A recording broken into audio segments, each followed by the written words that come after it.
بسم اللہ الرحمن الرحیم نحمدہ ونصلی علی رسولہ الکریم اما بعد فاعوذ باللہ السمیع العلیم من الشیطان الرجیم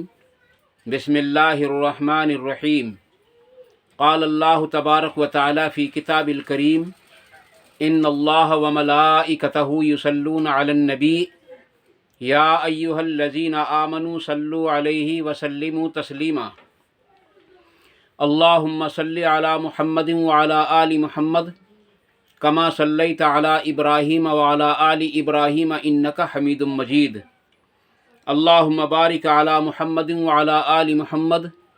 کما بارکت علی ابراہیم وعلی آل ابراہیم انک حمید مجید رب اشرح لی صدری ویسر لی امری واحلل عقدۃ من لسانی یفقہوا قولی ربنا آتنا فی الدنیا حسنۃ وفی الآخرۃ حسنۃ وقنا عذاب النار ربنا آتنا من لدنک رحمۃ وہیئ لنا من امرنا رشدا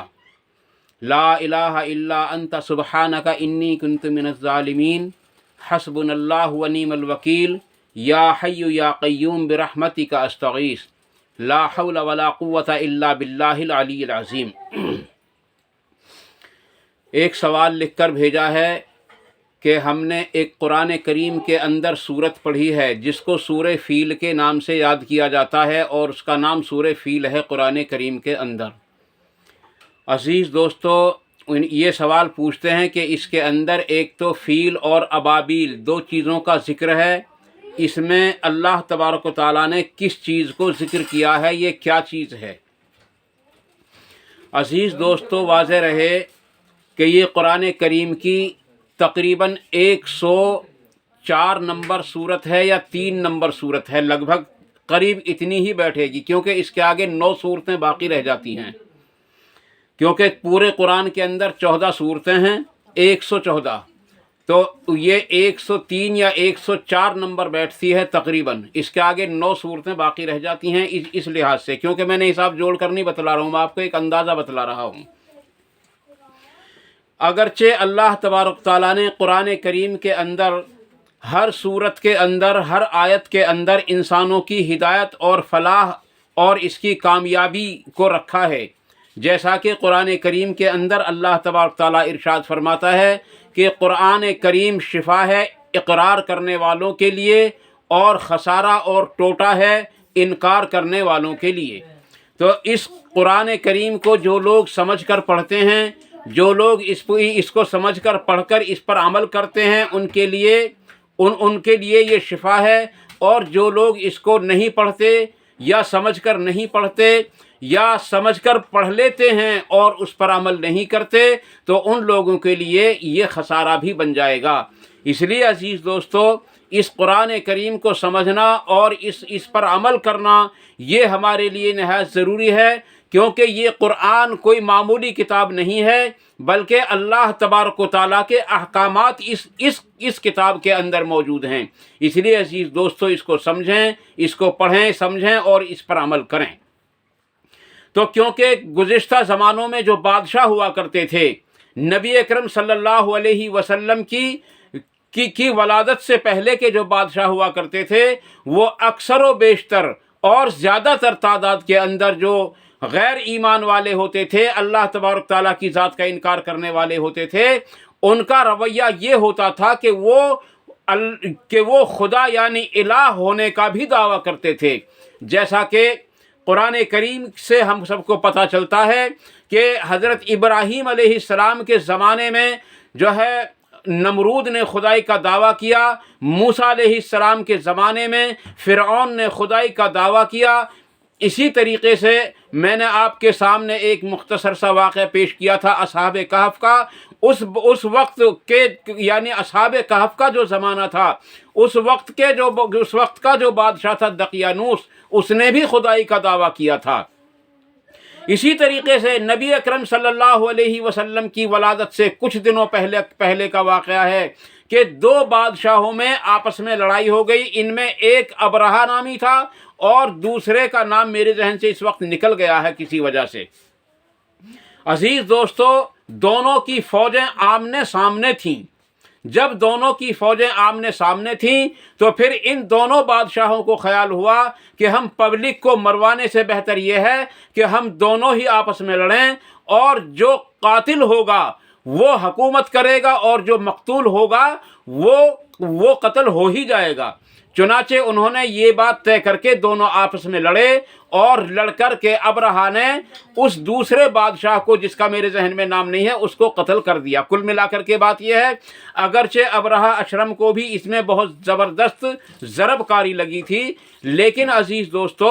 وہ اس کو قتل کرنے میں کامیاب ہوا، اور اس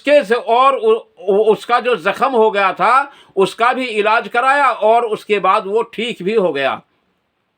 لیکن جب ایک دوسرے بادشاہ کو اس کے بارے میں پتہ چلا تو اس نے بادشاہ کے نام ایک خط لکھا، اور اس کے اندر اس بادشاہ نے، شاید ہے کہ وہ نجاشی بادشاہ تھا، اس بادشاہ نے اس پر خوب غم و غصے کا اظہار کیا اور کہا کہ ہم تجھ کو دنیا سے نیست و نابود کر دیں گے۔ لیکن اس نے جو جوابی خط لکھا،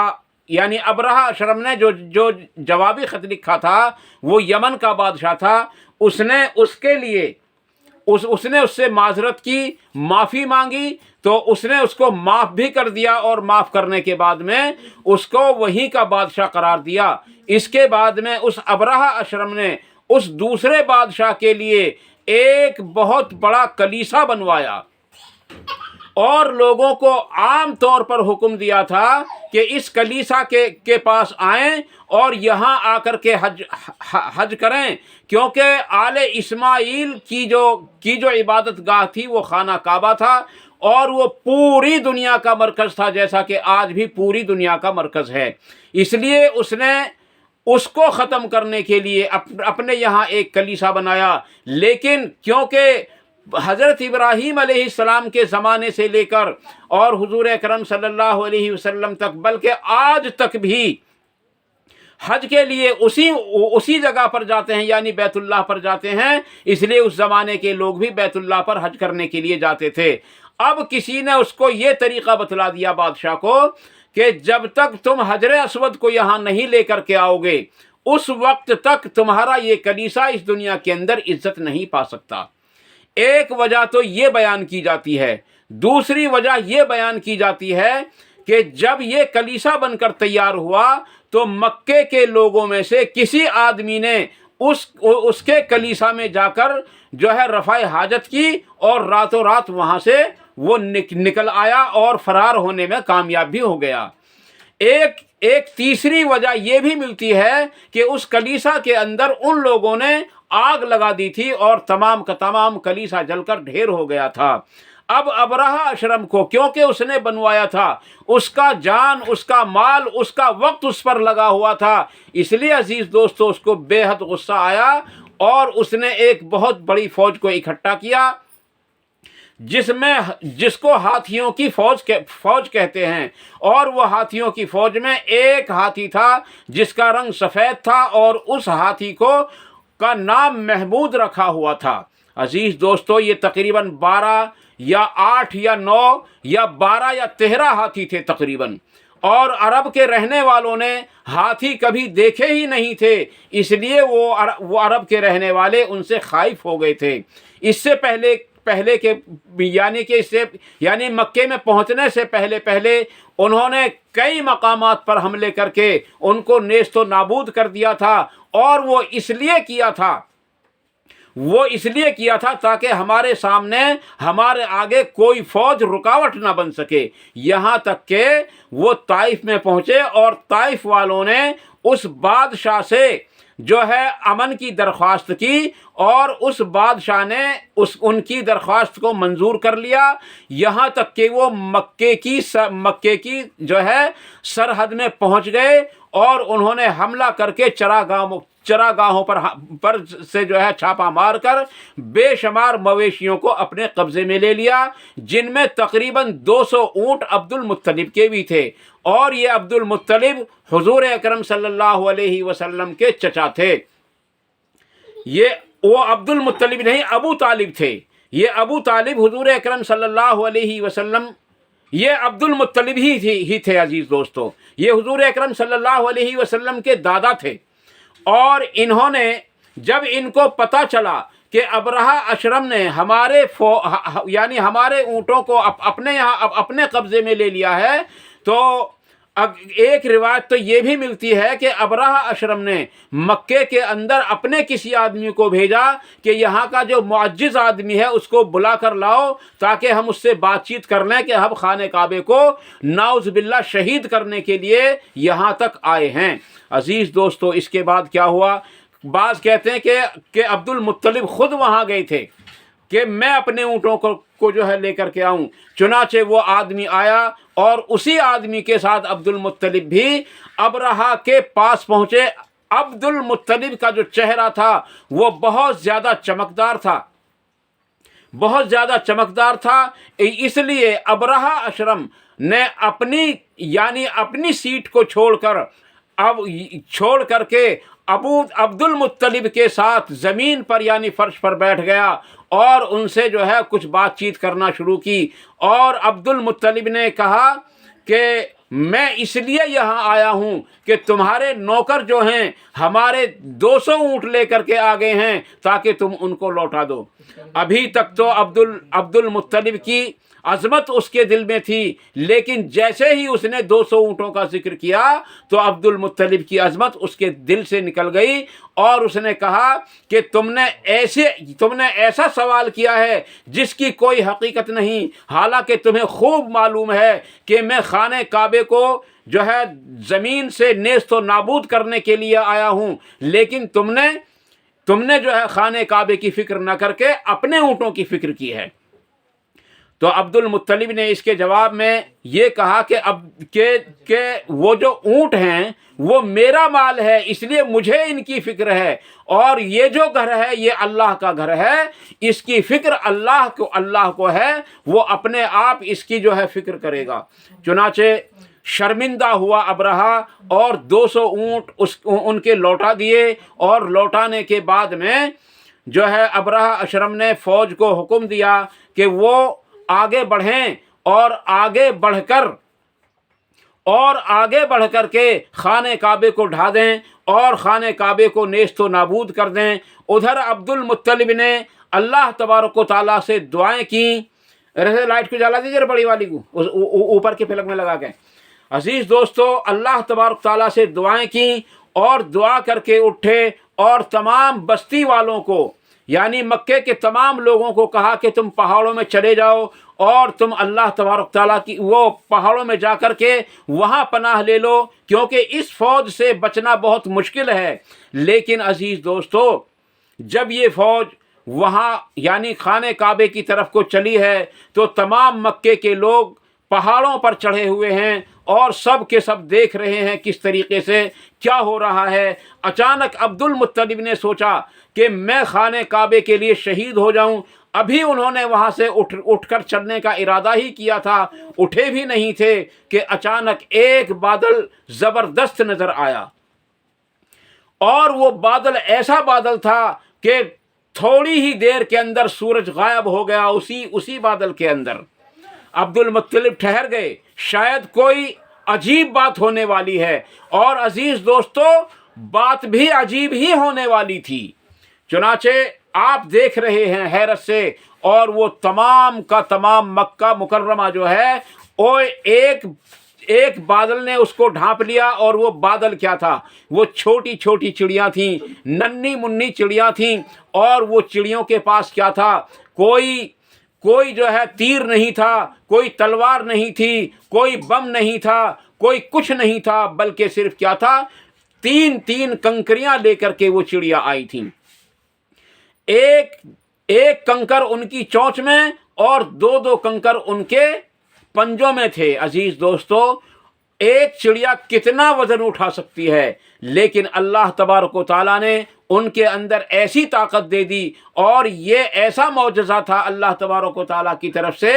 جس کی نظیر نہ گزشتہ دنوں کے اندر ملتی ہے اور نہ اب تک اس کے بعد میں ملتی ہے، اور آئندہ کی بھی کوئی امید نہیں کہ ایسی ملے، کیونکہ نبی اکرم صلی اللہ علیہ وسلم نے ارشاد فرمایا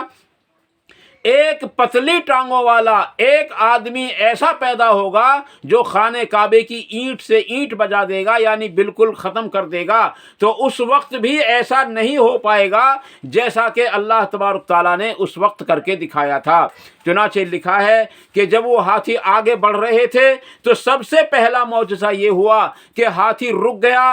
گئے تمام کے تمام اور سجدے میں گر گئے۔ لوگوں نے شور مچایا کہ یہ ہاتھی بزدل ہو گئے ہیں، ان کو یہیں چھوڑ دو اور آگے بڑھو۔ چنانچہ ہاتھیوں کو وہیں چھوڑا، اور ابھی وہ آگے بڑھ ہی رہے تھے کہ اچانک اس بدلی کے اندر سے یعنی ان چڑیوں نے اوپر سے اچانک وہ کنکریاں پھینکنی شروع کیں، اور اس کنکریوں کا پھینکنے کا جو نتیجہ تھا عزیز دوستو، وہ سورۃ الفیل کے اندر آپ پڑھ لیجئے گا کیا نتیجہ نکلا۔ ایسے ہو گئے تھے وہ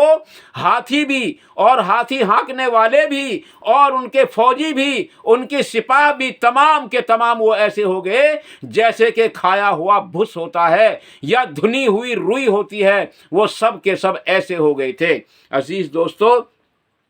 اسی واقعے کو اللہ تبارک تعالیٰ نے قرآن کریم کے اندر نقل کیا ہے، اور قرآن کریم نے بہت مختصر انداز میں اس واقعے کو ایسا بیان کر دیا ہے جو آئندہ آنے والی نسلوں تک بھی یہ واقعہ پہنچتا رہے گا انشاءاللہ تعالیٰ۔ عزیز دوستو، واضح رہے اللہ تبارک تعالیٰ کا حق،